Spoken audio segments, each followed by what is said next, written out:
అమ్మా ఏమైంది? దేని గురించి అంత దీర్ఘంగా ఆలోచిస్తున్నావు? నిన్న కారుకి బ్రేకులు పోవడం గుర్తొస్తుంటే నాకెందుకో భయంగా ఉందమ్మా. స్టీరింగ్ మాత్రమే నా చేతిలో ఉంది, బ్రేక్ ఎప్పుడో ఫెయిల్ అయిపోయింది. చావుకి అతి దగ్గరగా వెళ్లి వెనక్కి తిరిగొచ్చినట్టుగా అనిపిస్తుంది. అవునమ్మా, మనకి నేల మీద నూకలు ఇంకా మిగిలిన్నాయి కాబట్టి ప్రాణాలు పోకుండా ఆగాయి. లేకపోతే గాల్లో ఎప్పుడో కలిసిపోయేవాళ్ళం. కారుకి మొన్ననే సర్వీస్ చేయించానంటున్నాడు మాధవ. మరి బ్రేకులు ఎందుకు పోయాయో నాకు అర్థం కావడం లేదే. అవసలు సహజంగానే పోయాయా, లేకపోతే స్వార్థంతో ఎవరైనా చేశారో? అంటే ఎవరైనా కావాలని చేశారంటావా? అవునమ్మా. అంటే ఎవరు చేసుంటారంటావు? ఇంకెవరు?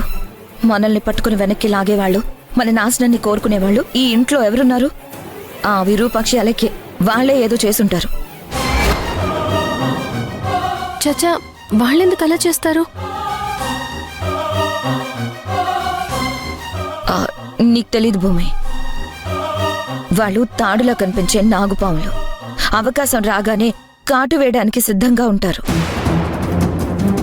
నిజమే మహా, నువ్వంటూ ఉంటే నాకు నిజమే అనిపిస్తోంది. ఖచ్చితంగా వాళ్లే ఏదో చేసుంటారు. ఇప్పుడే నిలదీసి అడుగుతానుగా. అలేఖ్యా, విరూపాక్షి!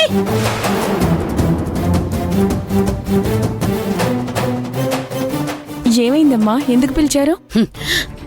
ఈ నక్క విని అలాపి నిజాలు కక్కండి. ఏం నిజమమ్మా? నిన్న కారుకి బ్రేకులు ఫెయిల్ అవ్వడానికి కారణం మీరేగా?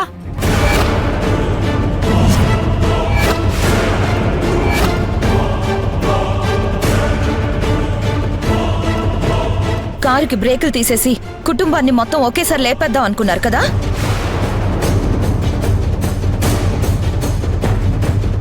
మాది ఒకరికి ప్రాణం పోసే వ్యక్తిత్వమే కానీ ఒకరి ప్రాణం తీయాలనుకునే వ్యక్తిత్వం కాదండి.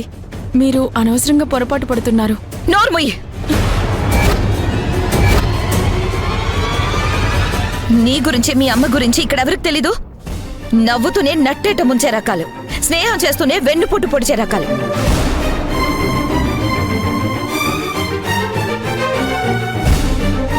నిజం చెప్పండి, నిన్న కారు బ్రేకులు తీసింది మీరు కాదు?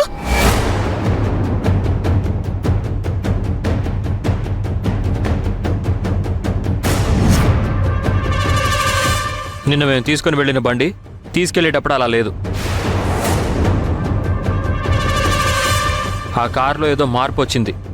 కారుకి బ్రేకులు తీసే అవసరం ఇంట్లో ఎవ్వరికీ లేదు, ఒక్క మీ ఇద్దరికీ తప్ప. నిజం చెప్పండి, కారు బ్రేకులు తీసింది మీరే కదా? అయ్యో, ఎందుకు మమ్మల్ని అందరూ అలా అనుమానిస్తున్నారు? ఎందుకు మమ్మల్ని అవమానిస్తున్నారు? మేము ప్రాణాలు తీసేవాళ్ళలా కనిపిస్తున్నామా? అవును, అలాగే కనబడుతున్నారు. ఒకప్పుడు మా కుటుంబాన్ని నడి రోడ్డుకి ఇచ్చారు.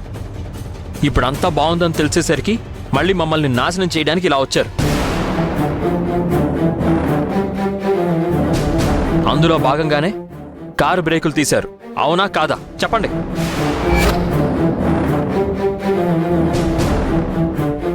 ఇంకా వాళ్లతో మాటలేంట్రా? పాముకి పాలు పోసి పెంచినట్టుగా వీళ్ళని ఇంట్లో ఉంచుకున్నందుకు మనకి బాగానే వెన్నుపోటు పొడిచారు. ముందు వాళ్ళని బయటికి గెంటేయ్.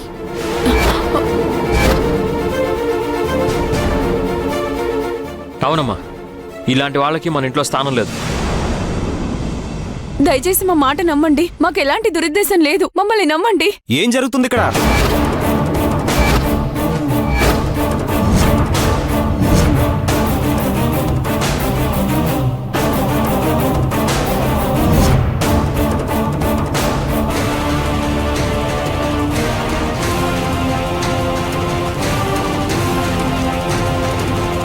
ఏంటి గొడవ? నిన్న కారుకి బ్రేకులు తీసింది వీళ్లే రాఘవ. మనల్ని చంపడానికి ప్రయత్నించారు. మన కుటుంబాన్ని నాశనం చేయాలనుకున్నారు. మాకే పాపం తెలీదండి. వాళ్లే కారుకి బ్రేకులు తీశారని మీ దగ్గర రుజువులు ఉన్నాయా?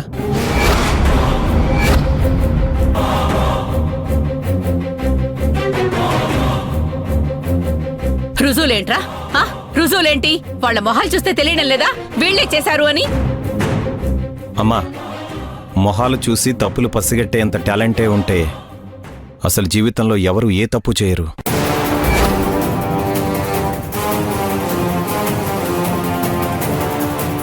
వాళ్ళ అమాయకత్వాన్ని అలుసుగా తీసుకుని తప్పుని వాళ్ళ మీద రుద్దాలని చూడకండి.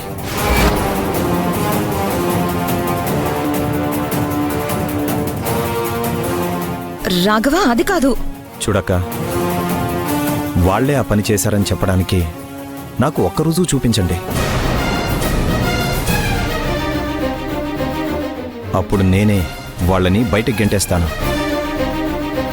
అంతేకాని చెయ్యని తప్పుకి వాళ్ళని దోషులుగా చూడకండి.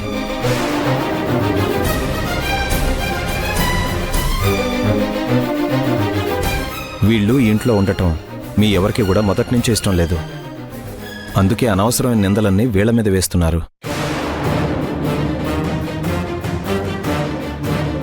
మాటనే వాళ్ళకి ఆ నొప్పి తెలియకపోవచ్చు, కానీ పడేవాళ్లకి ఆ నొప్పి చాలా భయంకరంగా ఉంటుంది.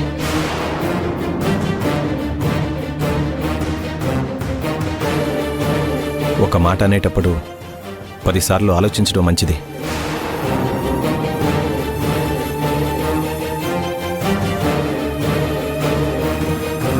మీరిద్దరు లోపలికి వెళ్ళండి.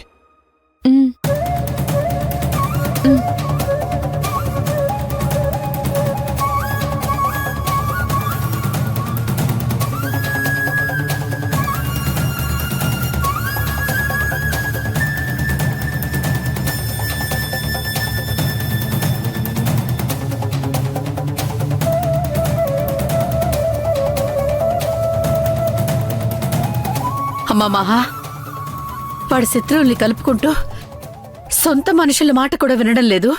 అమ్మా, ఆ అలేఖ్య విరూపాక్షి వీడిని చాలా మాయ చేశారు. వీడు ప్రస్తుతం వాళ్ళ మాయలో ఉన్నాడు.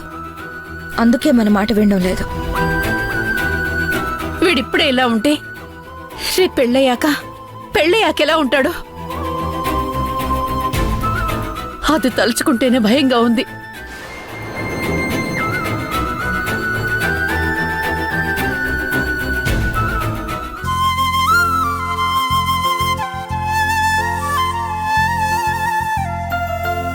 ఏరా చూడు చేసావా? హోటల్కి వెళ్ళిపోతుందమ్మా.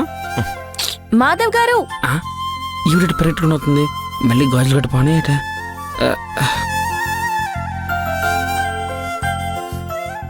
ఏంటండి? ఇప్పుడు దెబ్బ ఎలా ఉంది? తగ్గిందా?